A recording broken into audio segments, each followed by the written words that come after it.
Let's bring in the host of Hardball, Chris Matthews. Hi, Chris. Thanks for joining us tonight. Hi, how are you tonight? Great. Amazingly, what we showed there in that clip was only part of the exchange with Kevin James, and you never really did get an answer to your question to him, did you?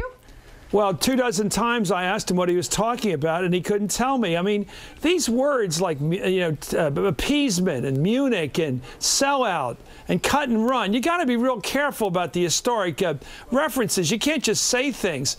And the problem with the 30s was not talking to the enemy. It was giving away countries, giving away Czechoslovakia, ultimately having to fight after the Polish invasion. I mean, it was serious business. And, you know, information isn't bad. Talking isn't bad. In fact, I wish everybody had read Mein Kampf a long time before that war. They would have been able to move faster. That is, the thing that's important here is not just that you had a guest who didn't know the historical reference that he was parroting, that he had obviously either been told to say or thought he was supposed to say. There is a real substantive problem with appeasement being this buzzword that's being thrown around without anybody interrogating what appeasement really means. It's become this summary for talking to our enemies, right? That's what you were getting at and trying to get him to admit. The whole mindset of the last several years, let's put it that way, since 2000 has been to shut up critics. If you don't like a war policy, you get branded with a name. You're unpatriotic. You're a cut and runner. You're an appeaser.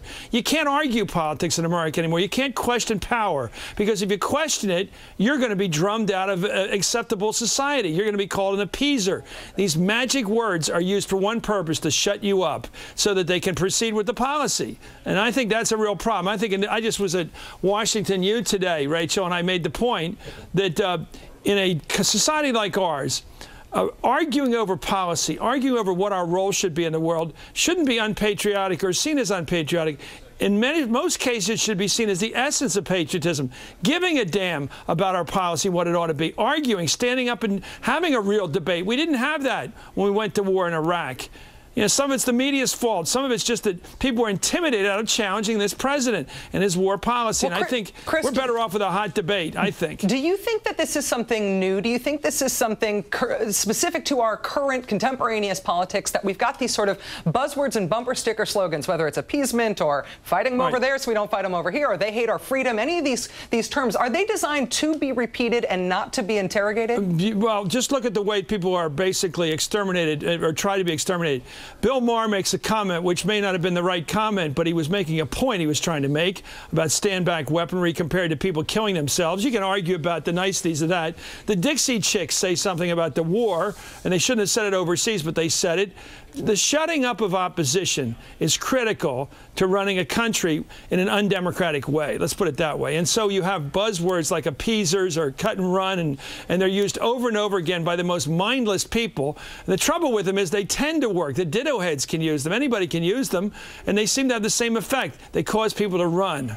Criticism. I think it's not only used as a slur, it's also part of the way they advance the agenda. I mean, part of the way that politicians now talk about things that they want is through slogans that don't necessarily make sense. And maybe that's always been true in American politics. Well, but when it's about war, it feels almost criminal to me. I don't know. Well, the use of the word WMD, we never heard that phrase, but that became a huge phrase back in the early part of this decade, WMD, because it conflated the idea of the fact that they had chemical and biological weaponry with the idea they had nuclear weaponry. So you didn't have to say nuclear anymore. You just said WMD. Yeah. You could say terrorist as a term that conflated what happened to us on 9/11 with the countries we don't like Saddam Hussein. Conflating terms all the time. That's another trick of this language. I'm not really happy with phrases like homeland security. Is there anywhere else we protect besides our homeland? What's wrong with just national defense? Oh, because homeland refers to just part of the area we're defending. I get it. Yeah. You know, some of this language is very foreign, and I think it's used for bad purposes. Double talk. We know that. Double talk. We know that. Chris Matthews. To shut people up. Chris Matthews, host of Hardball. Thanks for taking time to be with us. It's great to be on, Rachel. Thanks.